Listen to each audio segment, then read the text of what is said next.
Bonjour à tous et bienvenue dans cette session. Aujourd'hui, nous voyageons au temps de l'optimisation. Petit rappel pour les retardataires, on va parler de l'époque de ton arrière-grand-père. C'est la fin du 19e, surtout le début du 20e siècle. Les voies ferrées, les premières voitures, la tour Eiffel. 4 révolutions industrielles ont marqué l'histoire. 2 survenues coup sur coup, changeant notre trajectoire. La vapeur et le charbon ont ouvert la voie, puis le pétrole et l'électricité ont validé ce choix. Ces révolutions ont changé la vie des organisations, le monde du travail et la production. Avant la première révolution industrielle, on était payé à la tâche. Hommes, femmes et enfants travaillaient tous les jours, à tous les âges. Dans les mines de charbon, aux champs, aux ateliers, la journée finie, épuisée, ils étaient payés. Tous les matins, ils se présentent au travail, mais si aujourd'hui ils n'ont pas besoin de toi, tu ne gagnes pas d'argent, reviens demain, ça s'appelle le tâcheronat. Les enfants travaillent, les accidents sont nombreux, on ne peut pas parler de jours heureux. Alors face à cette misère et cette précarité, 2 voix, et non des moindres, se sont élevées.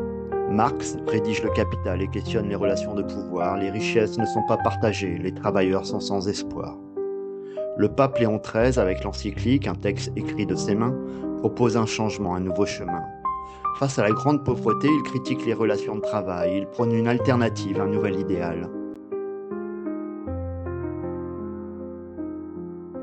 Mais le chemin est encore long pour améliorer les conditions, il va falloir du temps pour changer la législation. En 1841, les enfants de moins de 8 ans ne vont plus travailler. En 1884, le droit de grève est accordé. Et là, 3 personnages à retenir. Taylor, Ford et Fayol, des visionnaires. 3 dates aussi en cascade, 1911, 1913, 1916.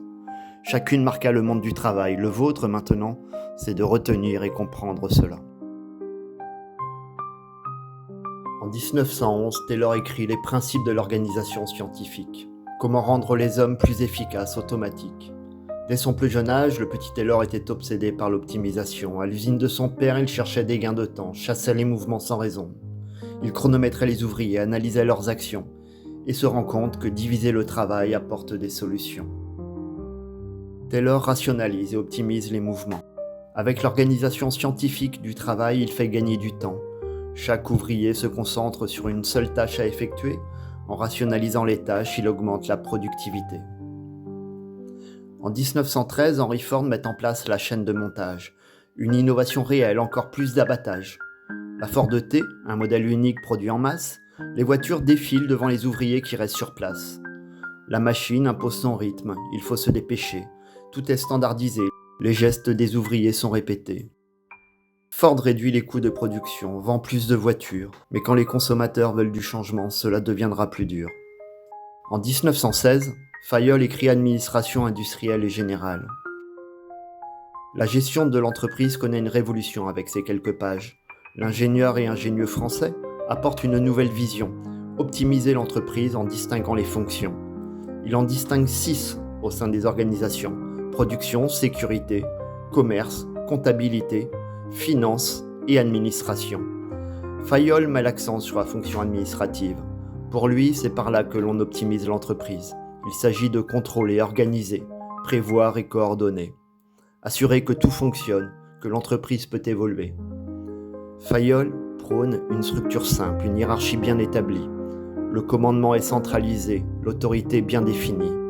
Il propose un modèle vertical où l'ordre ne se conteste pas. À chaque niveau, on exécute ce qui est ordonné, sans question, sans débat.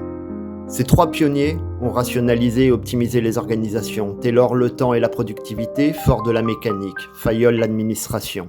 Leurs apports ont transformé le travail et changé la donne. Ils l'ont rendu plus productif, mais aussi plus monotone. Il y a donc des limites à ces optimisations. L'individu est réduit à une machine, il perd sa réflexion. La répétition incessante des motifs rend le quotidien banal. Aujourd'hui, vous aspirez à donner un sens à votre travail, vous sentir utile, prendre du plaisir, être un acteur qui contribue à rendre le monde un peu meilleur. Pour les entreprises qui évoluent et innovent sans cesse, ce modèle est trop rigide, il manque de souplesse. Le groupe Ford, avec ses chaînes de production incapables d'évoluer, a vu dans les années 20 ses actions s'effondrer. Il n'a pas su s'adapter aux attentes des consommateurs qui voulaient des options, des voitures d'autres couleurs. Chez Ford, tous les véhicules étaient peints en noir, sans option, des clones, tous identiques dès le départ. Ce système ne permettait pas de créer de modèles variés, les attentes évoluaient, la méthode de Ford, elle, s'est périmée.